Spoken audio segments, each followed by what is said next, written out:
You are listening to the Indie Film Hustle Podcast Network. For more great filmmaking and screenwriting podcasts, head over to ifhpodcastnetwork.com. Welcome to the Bulletproof Screenwriting Podcast, episode number 78. And God help you if you use voiceover in your work, my friends. God help you. That's flaccid, sloppy writing. Any idiot can write voiceover narration to explain thoughts of a character. Robert McKee, Adaptation. Broadcasting from a dark, windowless room in Hollywood when we really should be working on that next draft. It's the Bulletproof Screenwriting Podcast, showing you the craft and business of screenwriting while teaching you how to make your screenplay bulletproof. And here's your host, Alex Ferrari. Welcome to another episode of the Bulletproof Screenwriting Podcast. I am your humbled and still quarantined host, Alex Ferrari. Now, today's show is sponsored by Bulletproof Script Coverage. Now, unlike other script coverage services, Bulletproof Script Coverage actually focuses on the kind of project you are and the goals of the project you are. So we actually break it down by three categories: micro budget, indie film market, and studio film. There's no reason to get coverage from a reader that's used to reading tentpole movies when your movie is going to be done for $100,000. And we wanted to focus on that at Bulletproof Script Coverage. Our readers have worked with Marvel Studios, CAA, WME, NBC, HBO, Disney, Scott Free, Warner Brothers, The Blacklist, and many, many more. So if you need your screenplay or TV script covered by professional readers, head on over to covermyscreenplay.com. And guys, I have a special treat for you. If you are interested in getting a 3-part video series on screenwriting and how to write blockbusters in Hollywood today by some Oscar winners, some multi-billion-dollar screenwriters, all you got to do is head over to bulletproofscreenwriting.tv/free video series. Sign up for it there and you will get 3 amazing videos, almost an hour in length total, in your inbox. So just head over to bulletproofscreenwriting.tv/free video series. Well, guys, today on the show, I wanted to bring on someone who is inside of the industry, listening to what's going on in Hollywood right now during this insane upside down time that we live in, which is the COVID-19 pandemic. And today on the show, we have head of story analysis and film development at Slated, Greg Gertmenian. And Greg and I talk a lot about how the industry is pivoting and trying to survive this pandemic and how screenwriters can better position themselves for the new Hollywood post-COVID.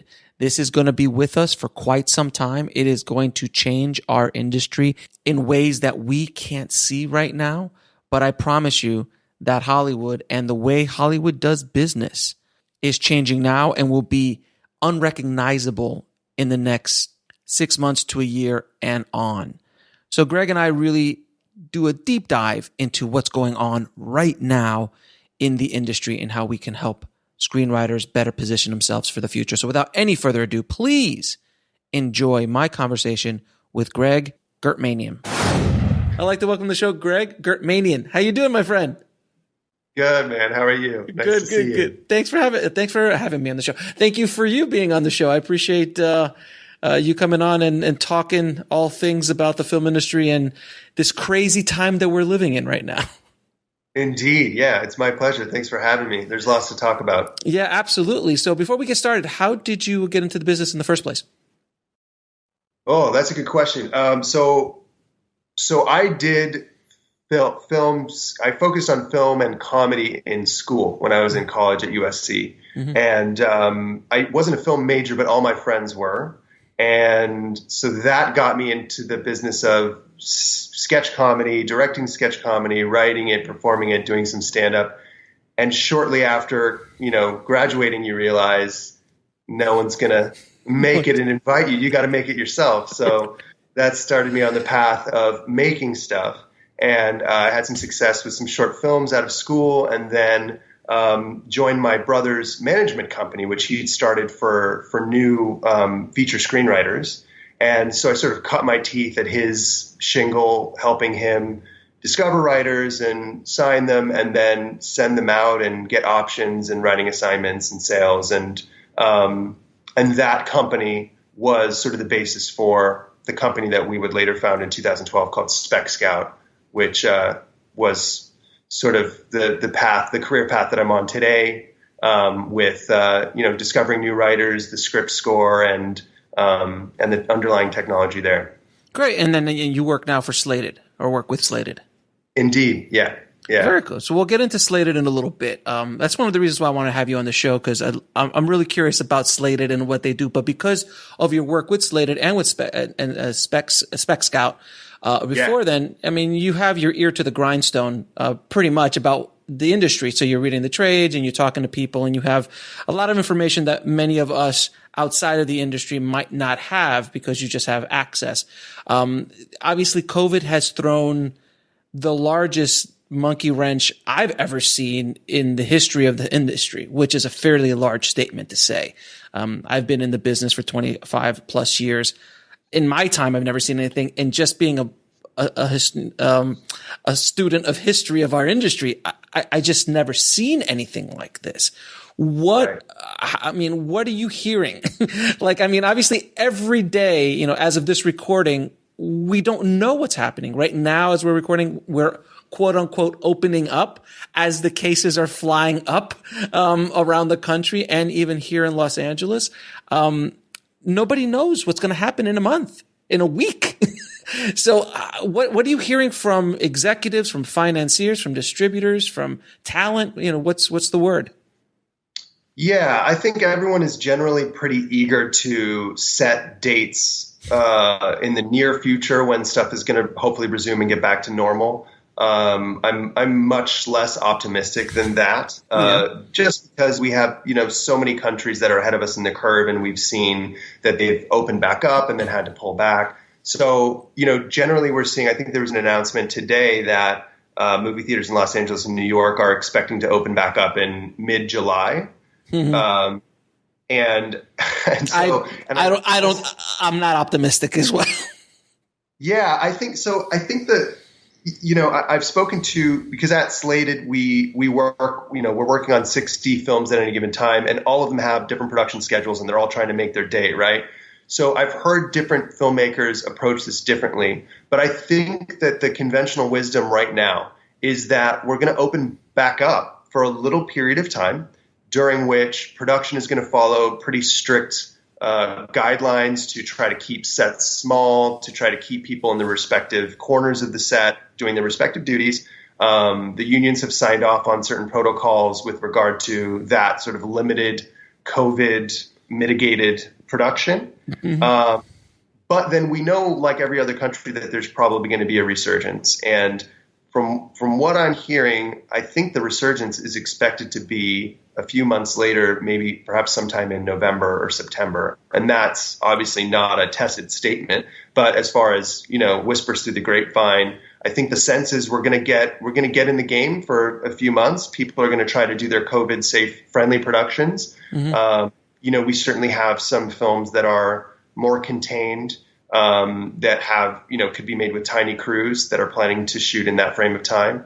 And then if and when stuff starts to hit the fan again, then we'll have to pull back and adjust accordingly. But I know that there are some universities out there who are planning to go back just in session on schedule in August and try to wrap a little early before the resurgence of COVID happens. So I don't know if we're following their lead or what, but I think filmmakers are eager to get done what they can while they can.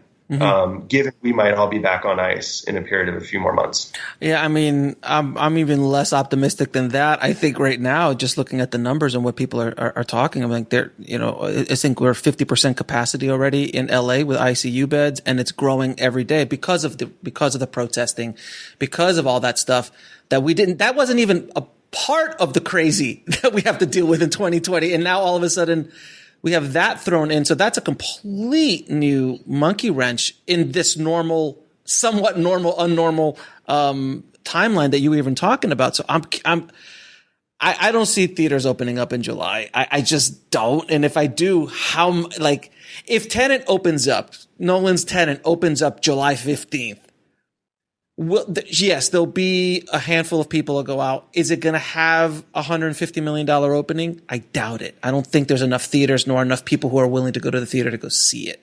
It's unfortunate because I want to see that movie in the theater. I want to see it in IMAX. But it's such a strange world we're living in. Like, I'm trying to think, we have no blockbuster summer. This is the first since 75 when Jaws came out. This is the first non-blockbuster summer. That's insane. Right. It is, yeah. And who among those filmmakers want to be the first guinea pigs to try out opening in a theater that can only be filled to half capacity or whatever? If you're lucky. Yeah, if you're lucky. And then also, wouldn't it be interesting, let's say Tenet does open up and it has $100 million opening, and a lot of people go to see it. Then all of a sudden, 2 weeks later, the Tenet wave comes in from people, contracting it from. I mean, it happened in Memorial Day, so now we're feeling what happened in Memorial Day 2 weeks later. We're feeling the after effects of that, and all of this other stuff. So it's fascinating to see, and what we're hearing in the industry in general. What opportunities do you see for filmmakers and screenwriters post-COVID? Because I think the industry is going to change irreparably. It will never go back to where it was. I don't think sets are going to go back to the way they were even in the next 2-3 years. I think it's like certain things are going to just change. Would you agree? I'm hearing a lot of that, and I haven't accepted it in my heart yet. Yeah, me neither. Yeah, but it stands to reason. I think that makes sense.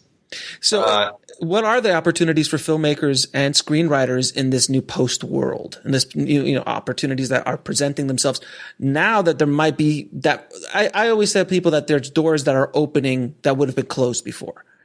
Because of COVID. So COVID is closing other doors that normally we never had access to, but might be opening other opportunities up, which like any crisis does. Yeah. Well, in the first place, there was an incredible shortage of new content, right? So what we saw in the first 3 weeks of this, and we're going on over 3 months now, which is hard to believe. But in the first few weeks, we saw people go a little bit quiet as they were bracing themselves to figure out what was the size and scope of this thing. And then, at least on our side, because being an online platform, we deal with people all over the world. And so on our side, we saw business start to resume normally.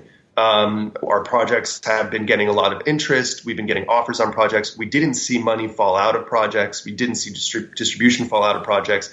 Things seemed normal, and then they seemed almost to increase in intensity. The demand for good projects increased as streamers, distributors, buyers realized we're not going to be getting any new content for a while. So there was a period of time, and I think we're still in it, where if you had a completed film, if you have a film in post, you're in demand more than you would have been prior to COVID. And we're definitely seeing some films that are in post that are getting pretty great offers. I don't know would have been as rich before COVID happened. So that's sort of the first opportunity. I think if you're a filmmaker with a film in post, you're sitting pretty. Aside from that, I think that people are definitely rethinking how they film things. I think the contained sort of subgenre of stuff is interesting for a whole different reason. And necessity is the mother of invention in this case. I think, it doesn't necessarily have to be contained thriller, someone trying to get out of freezer or what have you. We've seen a lot of very interesting sort of high concept stuff that takes place in small spaces. And if you can do that and make it feel organic, then that could end up being a pretty cool movie. So I think figuring out how to shoot those tiny skeleton crew films is an opportunity. I've already seen movies. There'll be movies selling at Cannes just next week that are, COVID romances, quarantine romances, films that were shot entirely, on their computer screen over Skype and through other screen technology. So, maybe that'll give rise to some of that. I hear the groan in response to sort of hyper topical, it's just like the last thing I want to see is a movie about what I'm dealing with 24/7. I want to escape. So I get sent. I mean, do you know how many quarantine shorts I've been sent? Like, Have you really? oh my God, they're just being sent to me left and right because filmmakers, think that they're the cool. Oh, we're gonna be. This is the thing that's gonna blow me up. This is the thing that's gonna get me. I'm gonna do this. Nobody else in the world's gonna do a quarantine short because everyone else has stopped shooting. So they're just trying to figure that out. And then I'm like, guys, I don't want to watch a short about the court. I just turn on the news and I'm just, already too much. It's too much. So I'm really curious about this kind of subgenre, which I think it's going to become a subgenre of filmmaking, which is this kind of quarantine thing. It might be short-lived. It might be a short-lived movement.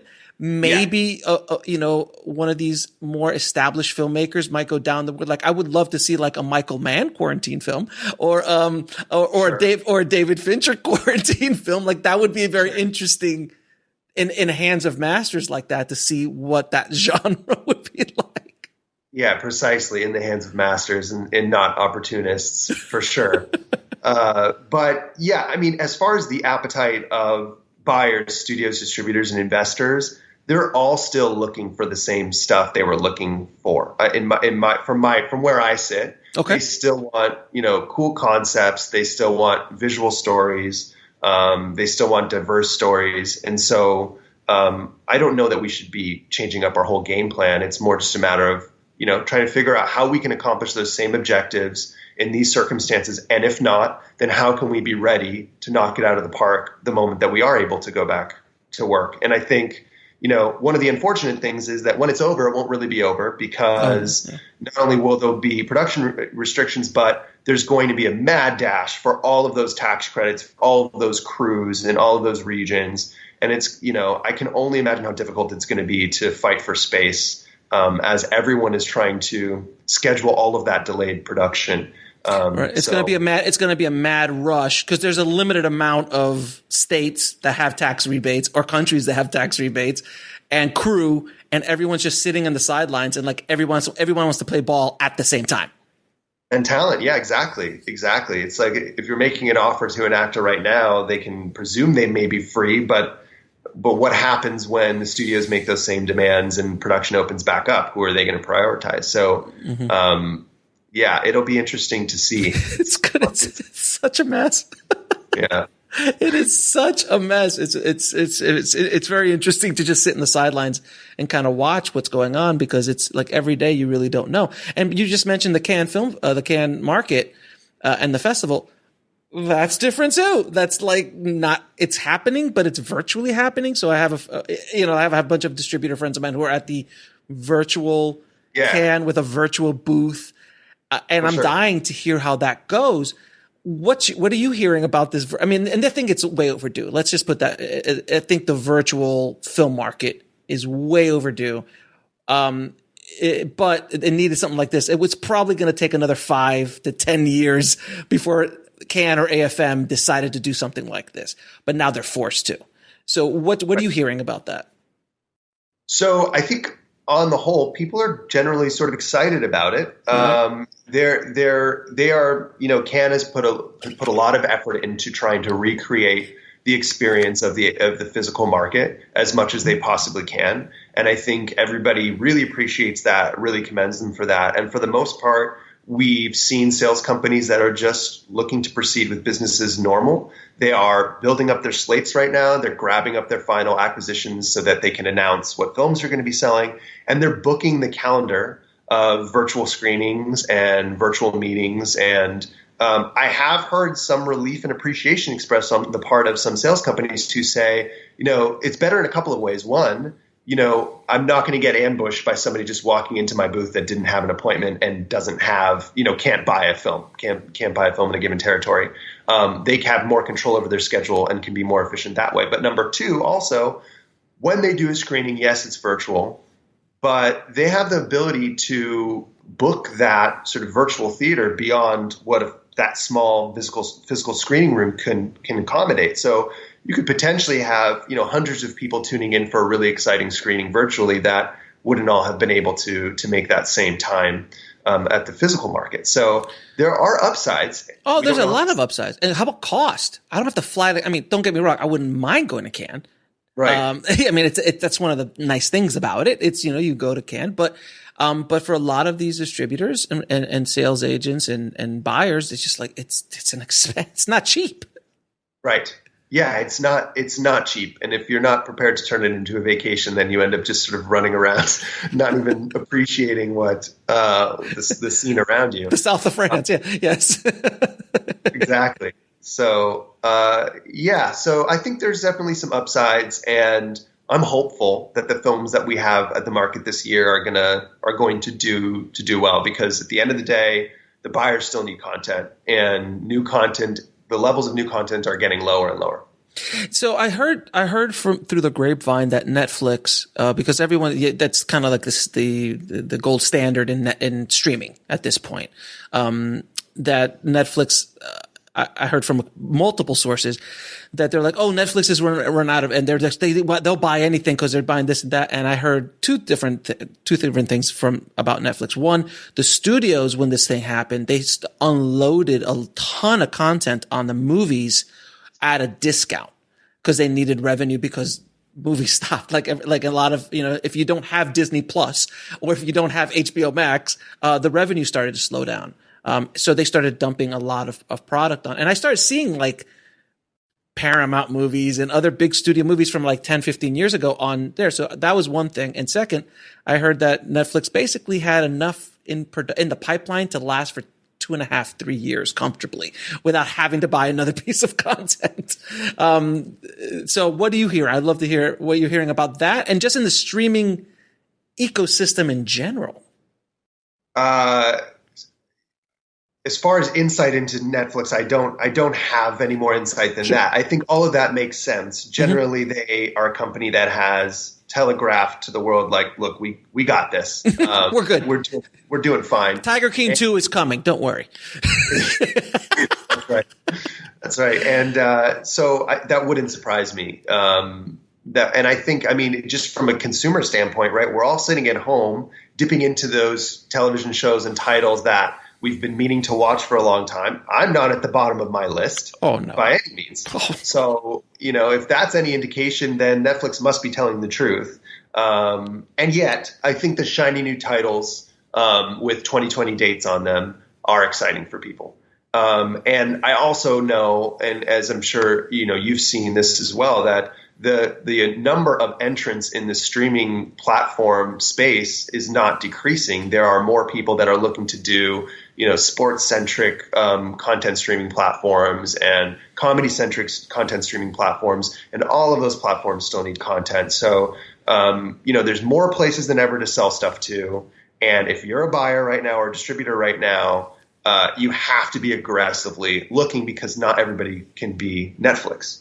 And not everybody can buy studio content at a discount, can afford that. So, so I think if there is a net effect of this, even though filmmakers are a little, they're restricted with regard to what they can do right now, I do think that it has become much more of a seller's market, because of the dearth of new content.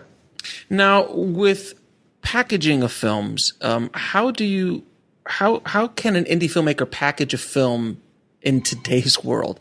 Like, there was a set way to do it in, January. Now, what are financiers looking for? How do you package it? Do you have any tips on, filmmakers trying to get projects off the ground now and scripts off the ground with, attached talent in one way, shape, or form?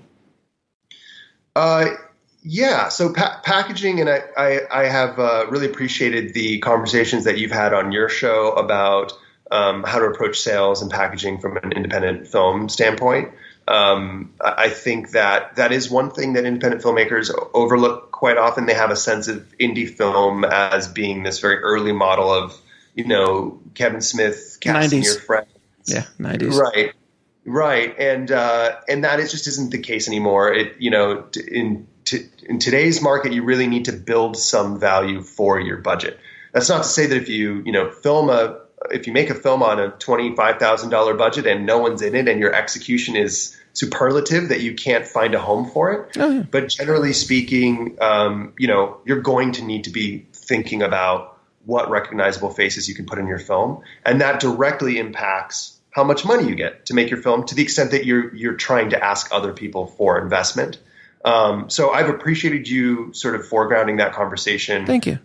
On this show, because that's one of the things that, when we have thousands of filmmakers coming to us, to the extent they understand that, it makes the whole rest of the process a lot easier, and it makes those films a lot easier to help. So I think, first and foremost, I think it's critical to just understand building value for the price of your film, for the price of your budget. And I've seen people be successful at it all different kinds of ways. Obviously, if you have a personal connection to a star who trusts you, that's great. If you have a track record that makes people feel at ease, even better. That's arguably the best way to go about it.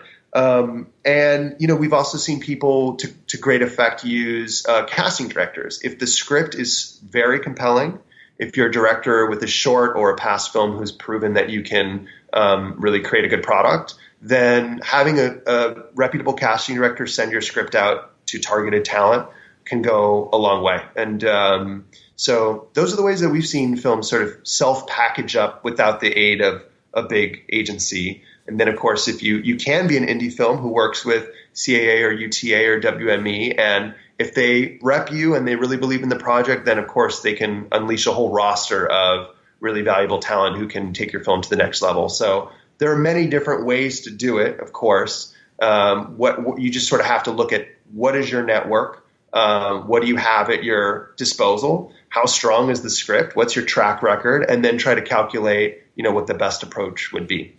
How do you get one of the three big talent agencies to really look at your script, look at your package, look at yourself as a filmmaker and or screenwriter, producer, however?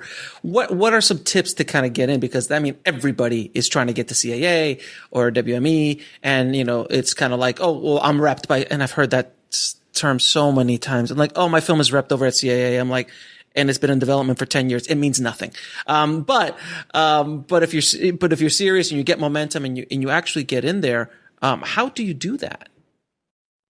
Yeah, so I think in those cases the films are trying to convey that that one of the agencies has agreed to sell domestic for them in the event that there's anything to sell, which isn't totally meaningless, but it's not quite actionable right now, right? Well, no, that I understand, but what I was referring to is I've heard filmmakers, because as you know, filmmakers sometimes stretch the truth. Not often, sometimes stretch the truth when it comes to their projects. Sure. Not often. It's very rare when that happens.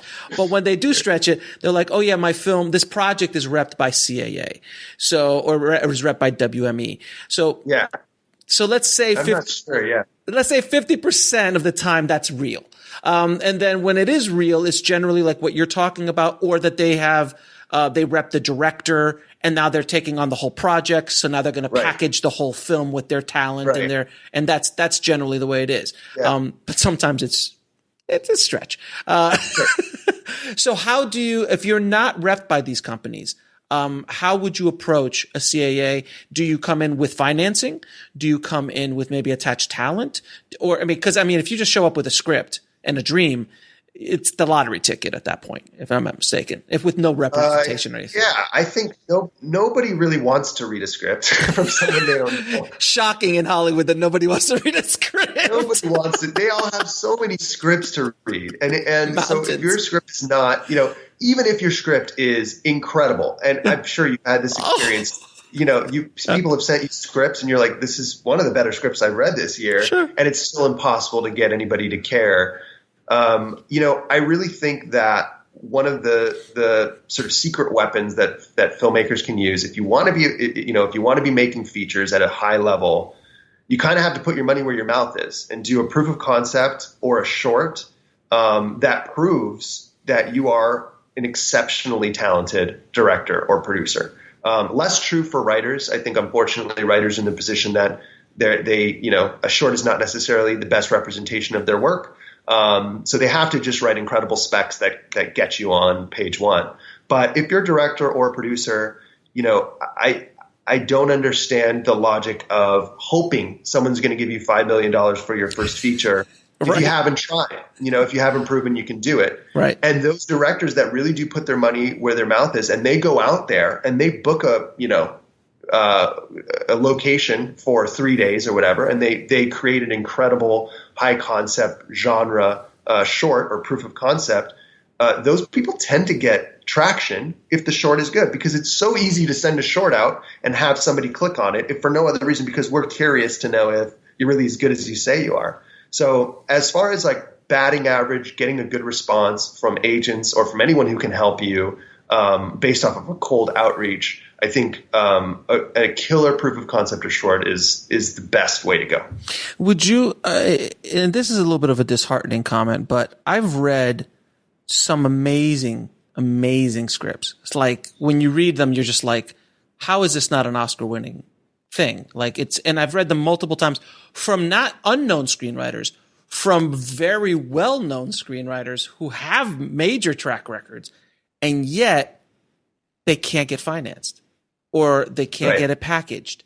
And it kind of dawned on me, this is years ago when I first came up to this game, it was like, oh, it's not about how good it is. Unfortunately, it's about a bunch of different things hitting at the right time. So the right script that attracts the right producer or the right director or the right talent in the scope of where we are in the zeitgeist of Hollywood at that moment, that perfect storm is what propels a certain project off the ground where a year earlier it wouldn't go or a year later it wouldn't go. Is that a fair statement?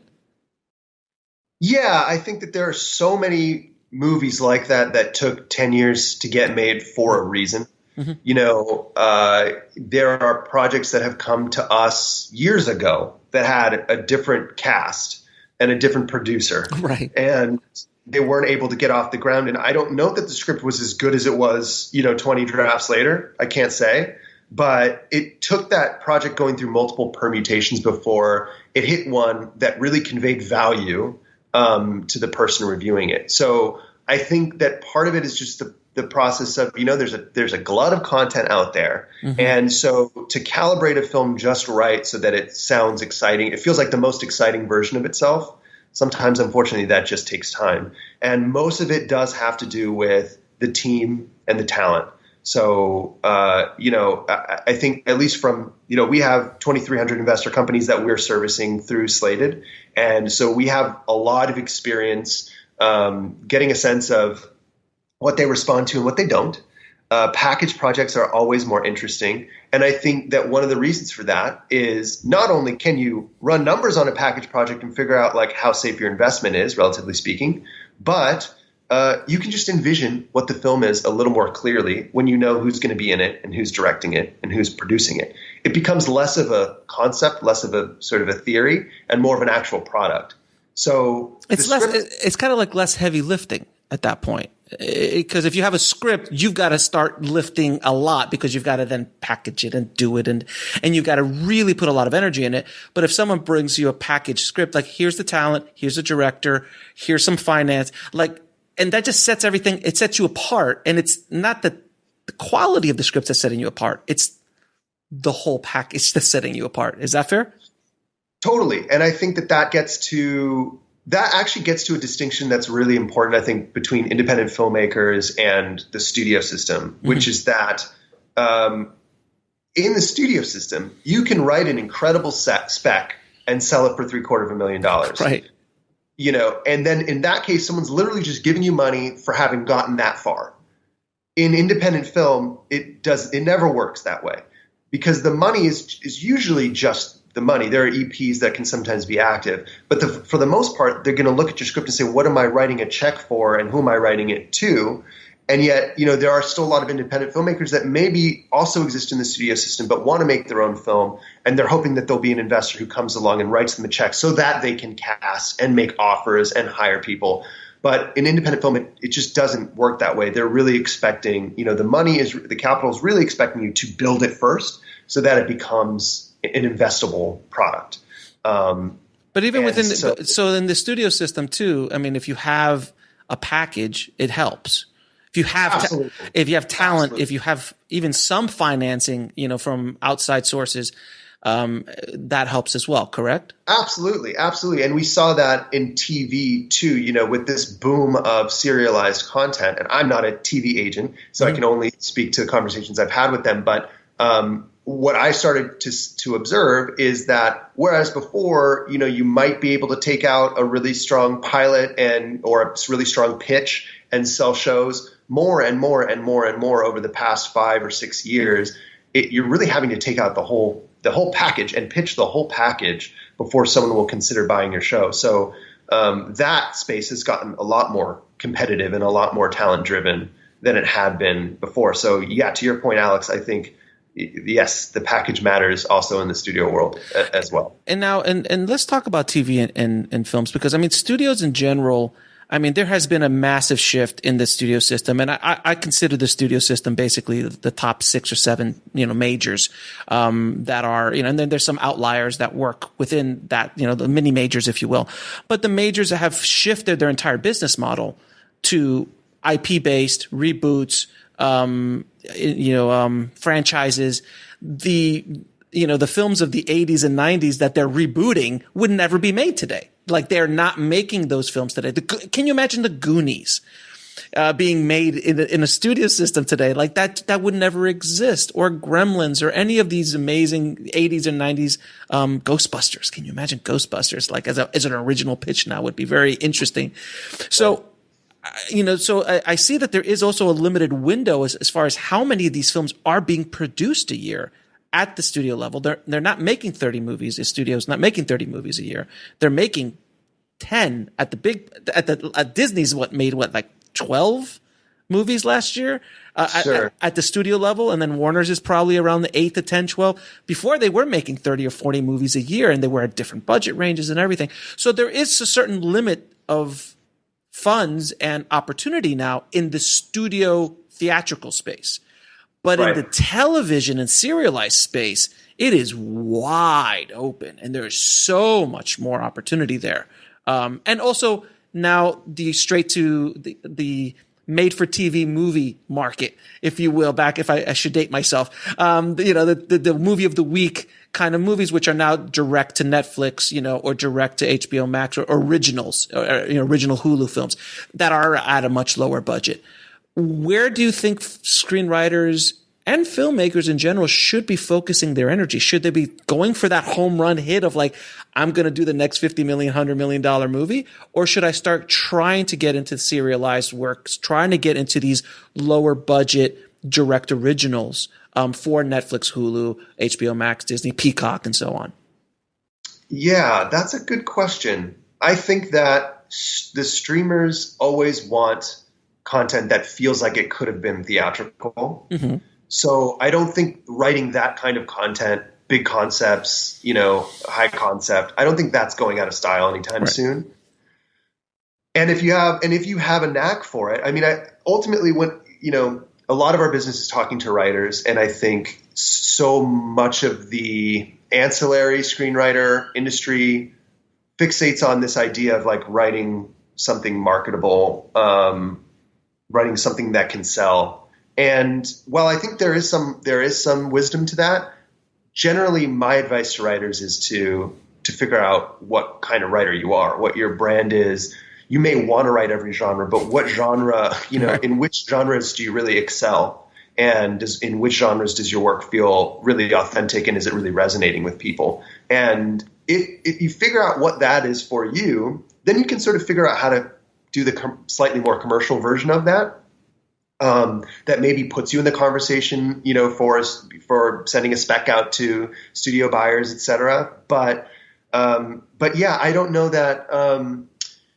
I think that's where you kind of have to start and see where that leads you. And some people find themselves in the position of writing, they're really good at indie comedies, and unfortunately, that's not a firebrand genre for.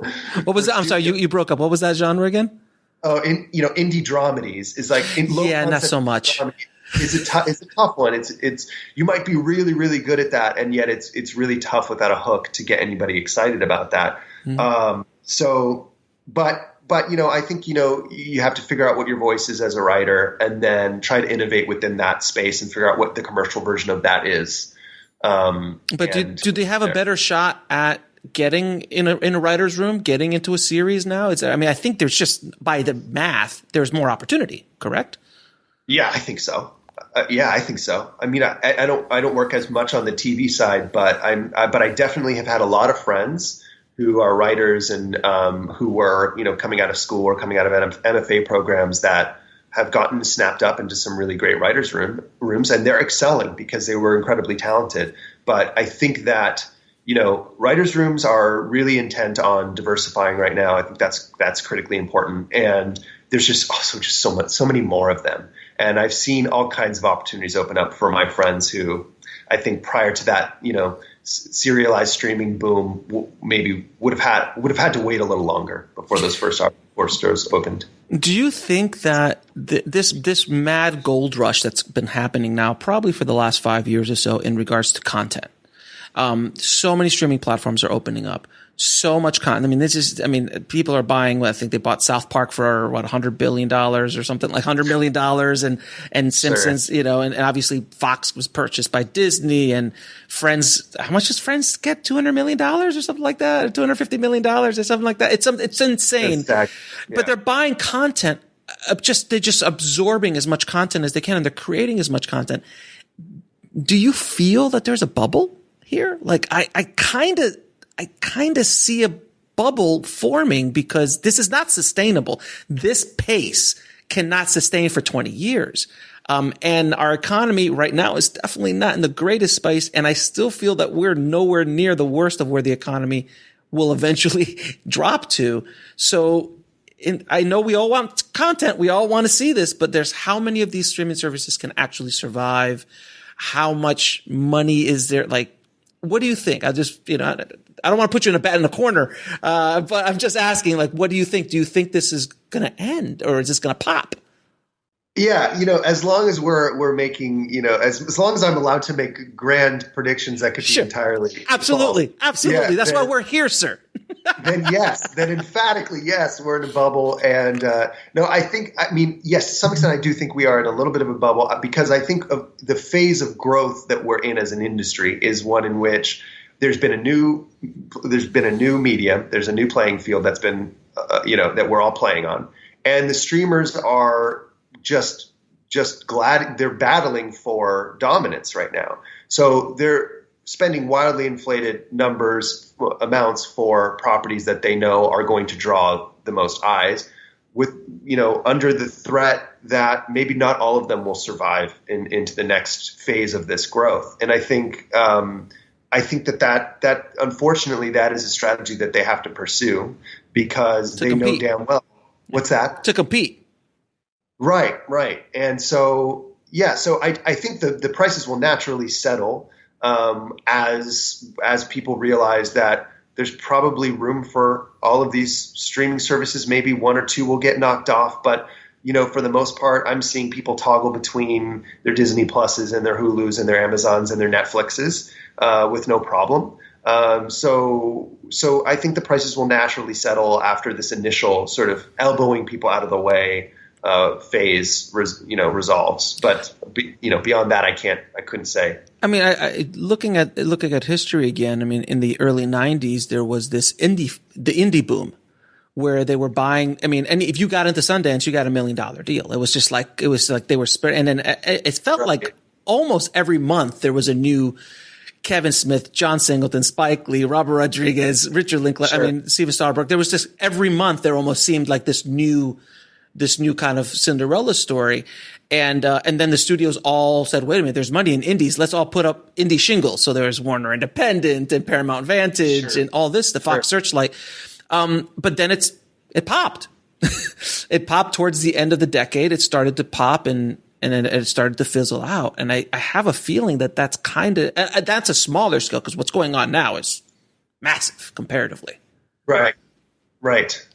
Yeah, things will certainly settle, and it will be interesting. It will be interesting to see how the curation of content for all those streamers ends up arranging itself. I think at our company, that's a big part of our business model, right? Is we're aggregating independent filmmakers and their projects from all over the world. Mm-hmm. We're taking the best ones, and then we're helping them get packaged, financed, and sold. The demand for content has never been higher, so I think there's going to be more of a demand for companies, production companies, talented producers, but also companies like ours who filter out the great projects and can curate those for the buyers, so that they don't have to roll up their sleeves and get in the muck out there and sort through the unsolicited submissions of the film world. So, oh God, there's a lot of that.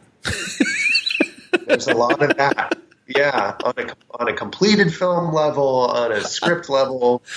Do you remember the time where it was just like there was too many scripts? Then now there's too many finished films out there. Like there's literally finished films that never see the light of day ever. Like, it's true. It's true. Amazing. It's pretty remarkable. Yeah, and I think that's something that we also see quite a bit of, is that filmmakers get into this state of paralysis after the fact, where they're working on post, for months and months and sometimes years at a time. And I think you can get a little fear of failure, that if I finally say it's done and if I take it out, maybe it won't sell, or maybe it won't sell for the amount that I hoped. And yet, what they don't realize, and it sounds hyperbolic to say this, and yet it's so, so, so true, is that, as my partner at Slated, Jay, on the finance team always says, from the minute that you wrap your film, the clock starts to tick on the value of your movie. And if you're not getting a cut, and if you're not getting in conversations with sales companies, and if you're not getting out to the market ASAP, then your film's value is going to start to die, and your film's going to get less and less relevant. And in many cases, people they miss one of the market cycles, they miss a couple of them, and then they're just out of the game entirely. Or God forbid, if they don't time it right, and say they submit to festivals, because that's what everybody wants to do first, is submit to festivals. And then maybe you have a festival premiere. Well, then that becomes effectively a release date of sorts. That becomes a date upon which. And now it's really. Now you've accelerated that. So I think, yeah, absolutely. I mean, the piece of advice that I have for filmmakers who do have a film in post is to get a cut that you can share, and then start to think about who's going to sell the movie, whether that's a big agency who's handling domestic and maybe international, or whether that is a sales company that you really trust. Think about who that partner is going to be before you start willy-nilly submitting to festivals, because festivals simply do not have the bandwidth to look at every submission that they get. So you can have a fantastic film, and they may never find out. And not to sling mud at any festival in particular, but it's simply a numbers problem. So, you're much likelier to get a festival premiere, a festival debut, if you have somebody submitting your film to them who has a reputation with that festival, right. Whether that is producer rep, someone,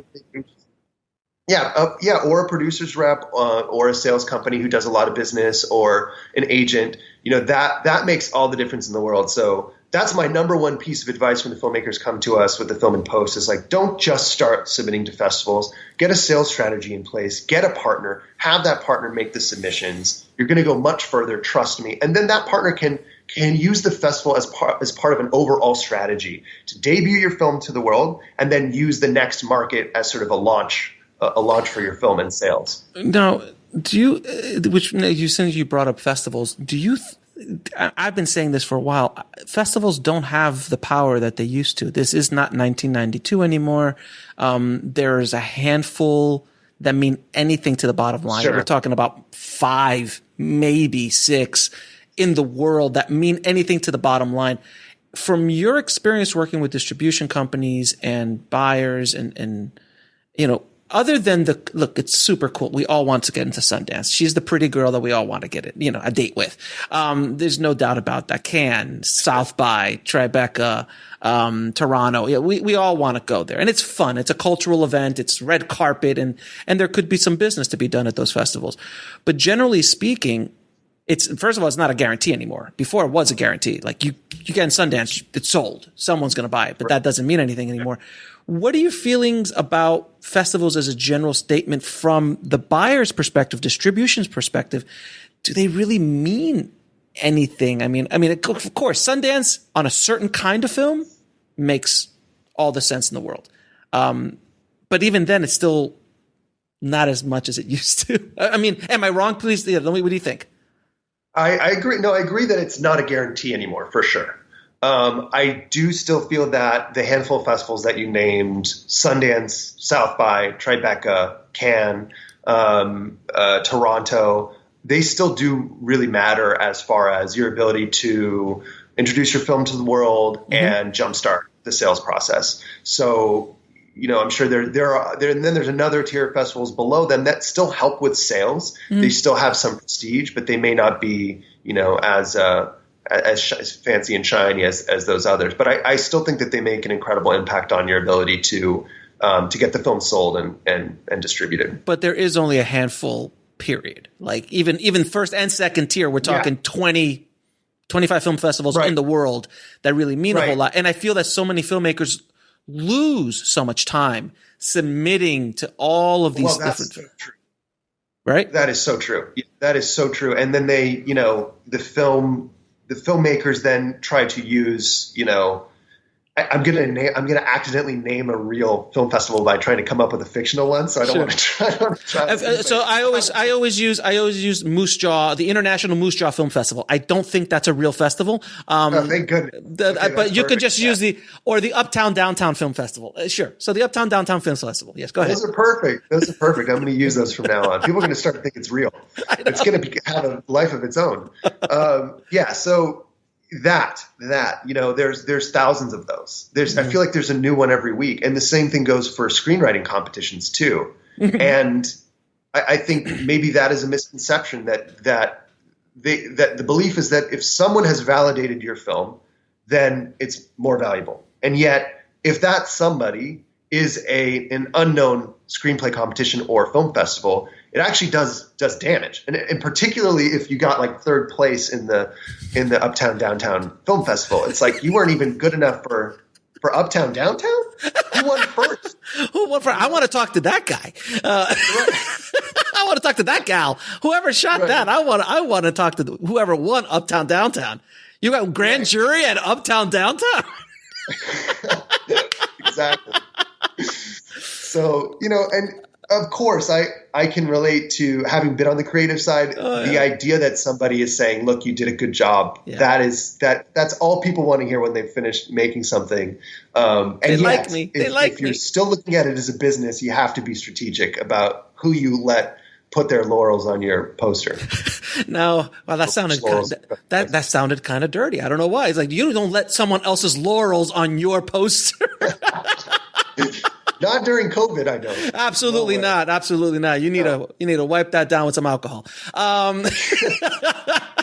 But so I suggest sometimes when I'm consulting with filmmakers, and I look at the film and I go, look, I think this film might have a chance, and even might have a chance at any of the 25 film festivals.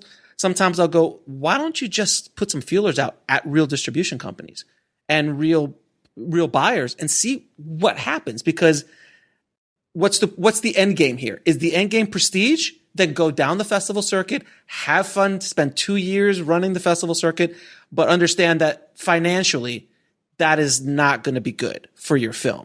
If you run I've seen films on the festival circuit for 2 years, and they play 60 features. Right. And then at that point I'm like, no, but like, I don't care if you have 60 laurels. Right. They're all Uptown Downtown. It doesn't matter. But your ego is very well inflated after all of that. So what's the end game? Being honest. Yeah, I think I think that could potentially be an approach. If you are a filmmaker with relationships at those distributors, then I think that's well advised. If you're not, then I would encourage you to partner with a producer or a sales company who does, because we've seen cases where films have finished their film. Right. Maybe they did festivals, maybe they didn't. They then queried a bunch of buyers, and they got sort of de facto passes, not because anyone actually ever looked at the film, but because they said, no, go away, unsolicited submission. We don't know you.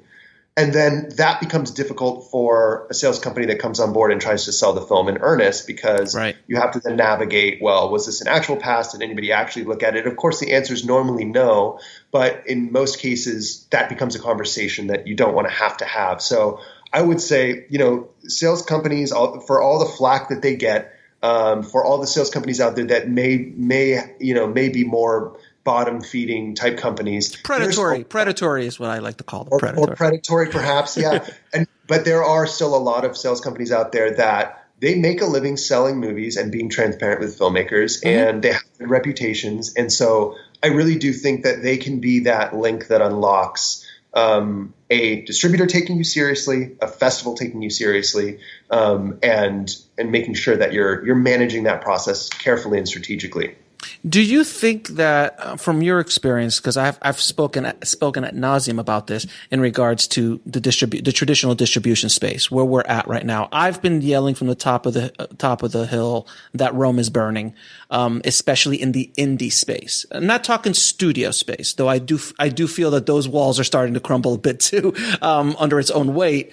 But the traditional distribution model, is kind of starting to fall apart, because what was once cash cows are no longer there. And they literally, from month to month, year to year, don't know where their money is going to come from. Like before, it was pretty stable. Like, you had VHS. Well, we're good with VHS. We had cable deals. We had pay TV, free TV. Then DVD showed up, and then just everybody was like the Great Gatsby. Like money was flying everywhere. You could just release Sniper 7 and you already made $3 million on DVD.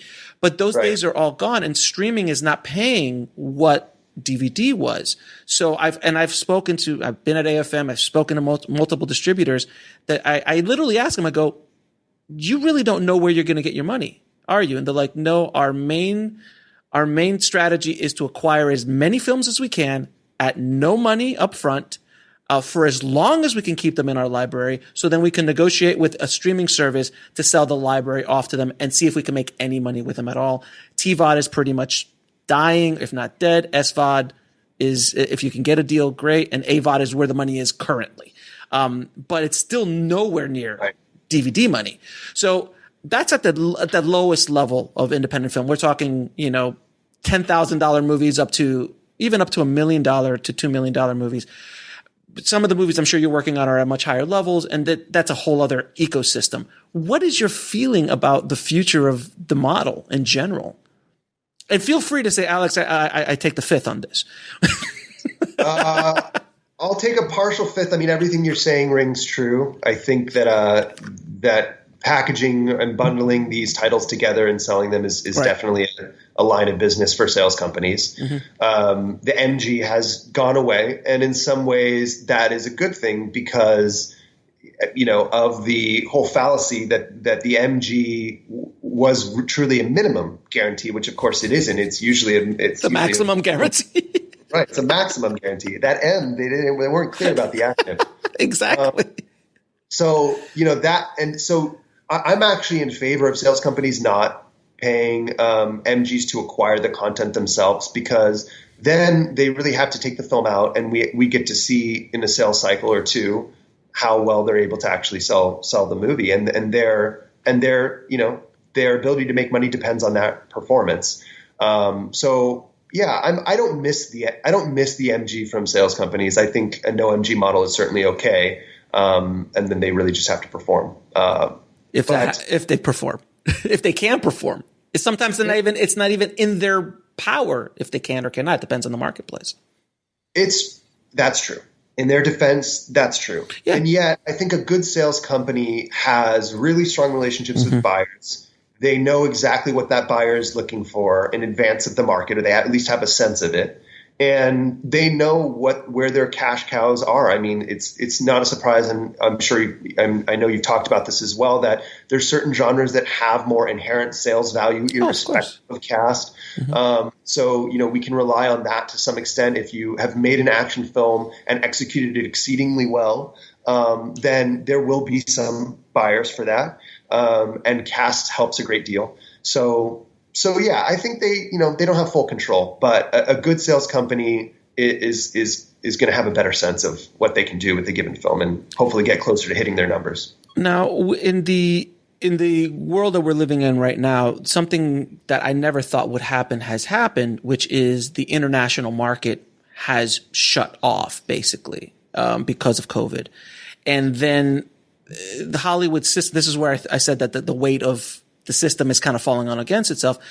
When you make a $200 million plus movie, which is the norm now, and then you spend another 200 or plus more to market it, that kind of movie without an international component can't sustain itself. You know, I mean, obviously there's the Marvels of the world, but can you make a $200 million movie without the international marketplace in the way it is now? And I don't know, I'm not sure in the next year or two, is that marketplace even going to, you know, within this next year or two, how much of that marketplace is even available to us? So can Bond survive without an international? Can Black Widow? Can Wonder Woman? Can they? I don't think their model is built on domestic only, because now we're not the biggest market. China, I think China. Am I wrong? China is the biggest market now. Or are we still the biggest? I'm not sure. We're close. I mean, but that's the other thing. Yeah. China shut down all their movie theaters when COVID hit. So you're like, right? Mulan is sitting in limbo. So it's, can the studio's systems business model work without an international component? And how does that adjust these event style films that are basically the norm now in the studio system? I don't see how it can. I don't see how you can make a $200 million movie without the ability to sell it outside of the U.S. Mm-hmm. I don't see how that's possible. But I don't think international markets are going away. I think they'll be there again at some point. Right. But yeah, I think that product is built specifically at that budget level because they are planning theatrical across the world, and then all of the ancillary revenue streams that come downstream from that. Well, yeah. So that brings a good point. Theatrical. We never touched on theatrical in this conversation. Sure. I mean, theatrical's taking a pretty big hit right now, and I'm a fan of the movie theater. I love it. If I could go every day, I would. I grew up in the generation, as you did, that the movie theater, you're not a filmmaker, quote unquote, unless your movie's in the theater kind of thing. But this is really taken. I mean, the movie theaters industry has taken a hit, not only here in the US, but around the world. And now that people are becoming more accustomed to staying at home and absorbing it, I'm sure people are going to want to come back out to the theaters, but are the numbers going to be back to where they were? How long will the numbers be able to get back to the where? And they were going in a downward trajectory pre-COVID. So again, that same question, does this model work without a theatrical component? Not only theatrically, but internationally, but domestically. And because there's no way you're releasing a $200 million movie off of streaming. And I know what Trolls made $100 million. Yeah, that's nice. That's great. Let's throw Bond up there. Let's throw a Marvel movie up there, and let's get some real numbers to see, are people going to spend $400 million? I think they can, because Mike Tyson fights back in the day, they would gross $300-400 million on a weekend. Good point. That's a really good point. They did. I mean, it is possible. And that was with cable VOD. And what was this? All those big fights. I mean, they would gross $300-400 million in a night. So it is possible. It was great, right? It's insane. That's why, what's this? Oh God, who's that greatest undefeated middleweight? God, I can't believe I can't remember him. The bald, small guy. He beat Pacquiao. He beat everybody. I don't know. Okay. So that guy, I can't believe his name's forgetting me. People are yelling at the podcast right now. They're like, it's him. I'm like, I'm sorry. Please forgive me. But that guy would walk away with $100 million for the night. Or Tyson back in the day, he would walk away with $100 million a night. Right. But so it is possible, but what do you think? I think it's possible. I think it's going to continue. And I think we'll start building budgets for the ideal scenario of $100 million troll streaming release, as opposed to the ideal scenario of $1 billion, global theatrical release. Yeah. So you make the movie for $25 million instead of $100 million. Well, that's, it seems we can figure that out, especially with, technology continuously advancing. The cost of CG is, I imagine, getting more and more manageable. The Mandalorian with the technology that they did with the Mandalorian. The volume. Oh my God. That was incredible. That I think is one of the futures of the industry to save us from COVID. Like have a very condensed, but yet a 12-hour sunset. It's insane. Yeah, it is very cool. I saw that promotional video and that behind the scenes video, and I think that's such a good point. I'm sure they're doing all kinds of marketing right now around that technology because it's those kind of things that are going to allow us to make theatrical type experiences on smaller budgets. Yeah. But the idea of a $200 million movie to begin with is hard to wrap your mind around. So, and that's on the lower end because you start looking at some of these bigger Marvel films that they push 300 million, you know, they're 350, you know, I mean, I don't even know what Avatar back 10 years ago cost. I can only imagine what it's costing now. James Cameron with an open checkbook is very dangerous. But you know, how does Avatar work? Like, you know, coming out these next four avatars that he's making. It's really interesting to see. It's going to be a complete shift of the industry. I think you're right. You're going to have to adjust budgets accordingly. And it's doable. Like Mandalorian was much more affordable than it should have been. Right. Yeah. It couldn't have been done without that technology. I think so. Yeah. It looked fantastic. So hopefully we get to see some more of that. Now, tell me about Slated. We've kind of been talking about Slated a little bit here and there. So what is Slated? How does it work? How do you help filmmakers and screenwriters? Tell me what you do. Sure. Yeah. So Slated is a marketplace for filmmakers to take their projects and develop them, package them, finance them, sell them, get them distribution. So we have 50,000 members. It began as an invite-only film finance network in 2012, so people had to be vouched for in order to join. All films were personally approved by our team before they could list, and we had a small community of investors that had some oversight in the beginning, which has become much more stringent now that it's an open network. But today, we're 50,000 members. I think something like 80% of Sundance movies last year were made by Slated members. 2/3 of Oscar-nominated movies last year were made by Slated members. And we've had films list on the platform that including, you know, Uncut Gems or Loving Vincent that were Loving Vincent was nominated for an Oscar. Uncut Gems should have won several Oscars. I mean, come on. So it is a vibrant marketplace of filmmakers and fantastic projects that are coming from all over the world. And the platform itself serves to evaluate those projects and then help them get linked up with whatever they need based on where they are in their process. So that's what our team does, the EP team that I'm part of. Now, the screenwriters submit their scripts there? How does that work?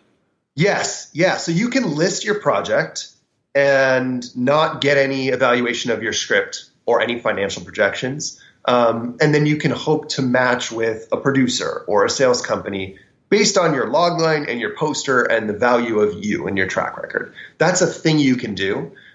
Generally speaking, we advise that people make use of the analytics that are available. The script score is critically important, and the financial analysis is also pretty important too. If you're hoping to attract the investors that we discussed are looking for projects that, you know, have some demonstrable value and some clarity there. So you can list a project and have it not be scored. But what we advise is that you list your project, you submit your script to our team, you have our team review it, and then the analytics that we provide you give you more of a presence on the site, more exposure on the site, and you're able to match with all those higher end investors, producers, sales companies who have said, look, I only want to be messaged or matched with people whose projects have been reviewed and who've scored above a certain threshold.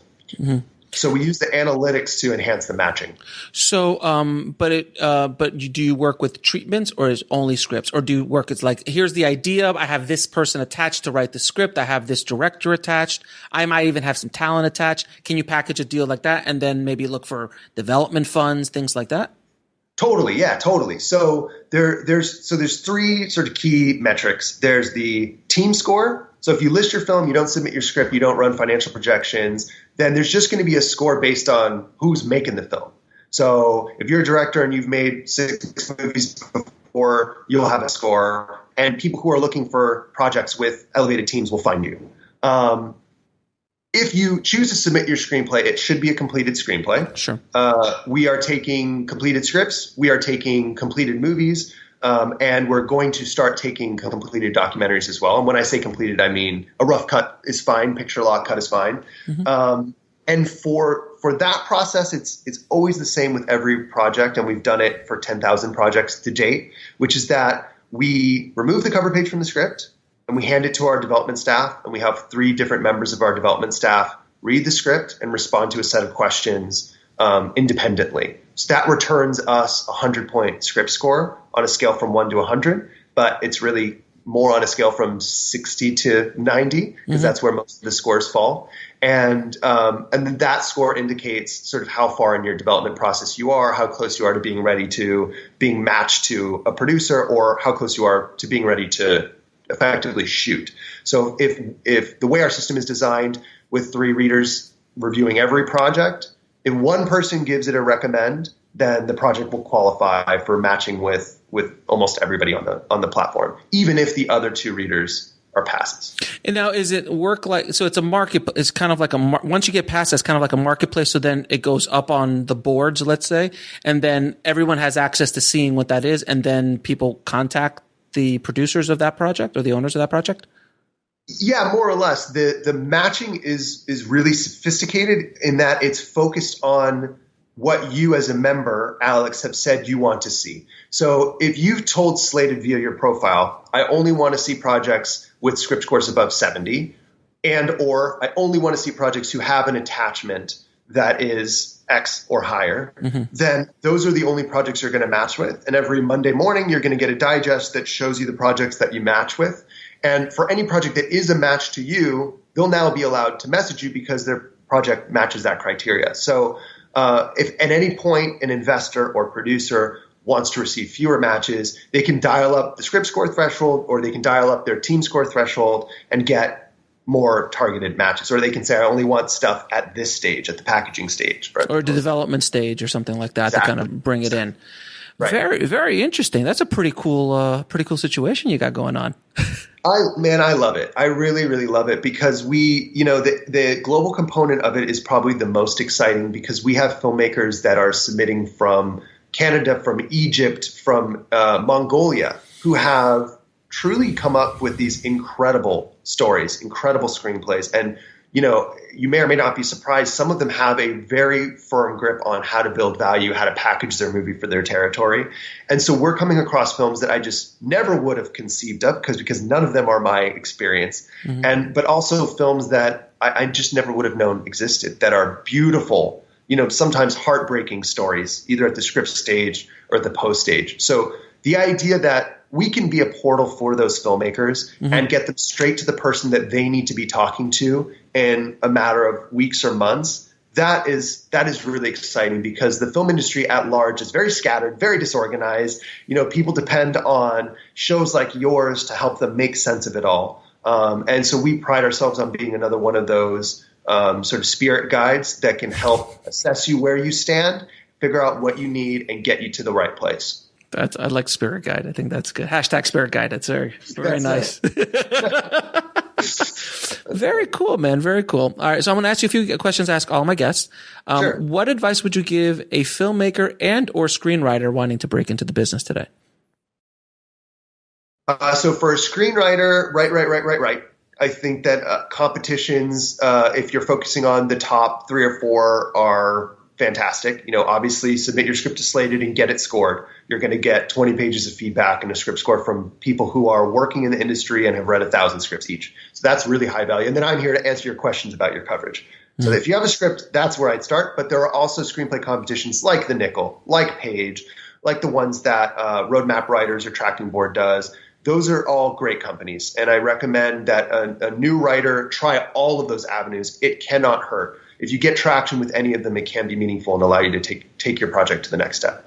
If you're a new filmmaker, then you should try to meet somebody who's more experienced than you and not hire people that are less experienced than you to help you package the film, develop the film, and take that project to the next step. And also list your film Slated. We will help you. And what is the lesson that took you the longest to learn, whether in the film business or in life? You ask this to all your guests? Every single one. That is the Oprah question. That's the Oprah question. Yeah. It's the lesson that I learned longest. What is the lesson that took you the longest to learn, whether in the business or in life? Man, that is a tough one. It's hard not to get super existential on that. Jeez, that's intense. I think I'm going to try to keep it film related. Sure. Otherwise, if not, we'll have a crying session. It'll be a thing. We don't get it there. I do therapy for free on the show all the time. It's fine. Yeah, that's great. I think that the film industry can be a big, scary place. Mm-hmm. And I think that when you think about agents or investors, you think of these sort of faceless people that are really intimidating and really cutthroat. And the fact is that there is a really healthy heart of the film industry, independent or studio system, that is here because they love stories and they're here for the right reasons. So I think authenticity, focusing on authenticity and, making stories that really resonate for you and building around that, not being blind to the business aspect of it, but, realizing that if you do make something that is incredibly powerful or tells a story that's true for a lot of people, and then you also build value, that there are going to be people who are passionate and excited about that. And yes, it may take time, but I think don't make it a foregone conclusion that everyone is cynical out there, because I think there are a lot of companies out there that are looking to be part of something meaningful. And if you've created that, then you can be part of that dream for everyone. If I could tag on to that, because I found that, doing my rounds in Hollywood so much as I've done in the years, yes, there are these gods that we have on Mount Hollywood, the Spielbergs and the Nolans and these kind of guys. But at the end of the day, they're all human. Everyone's human. Everyone you meet is human. Yet some have more egos. Some are asses. Some are not. Some are very sweet. Some are but they're human beings, and you get all shirks. But I found, honestly, once you break through that first layer, if you're a professional and are providing value to the person you're talking to, they're going to reciprocate and they're going to be open to it. It's what can you do for me? I want you to read my script. I want you to give me money. Right. Like that energy. Of course, you're going to get like, dude, just back off. Right. And the best advice I ever heard from anyone is like, what's the best advice to be in the film business? Don't be a dick. Right. Is that the best, best advice ever? Right. Yeah. I think people have this concept of the film industry as being really cutthroat and cynical, and then they try to adapt a version of themselves that can handle that. Mm-hmm. And I think that's the exact wrong way to go. I think you described it exactly correct, that just don't be a dick, and keep in mind that there are nice people out there who, if you have built something valuable, would be interested to have a discussion. That's the key, value. If you can provide value in whatever way, shape, or form, that's going to open the door much quicker than being a dick. Sure. And now the toughest question of all: three of your favorite films of all time.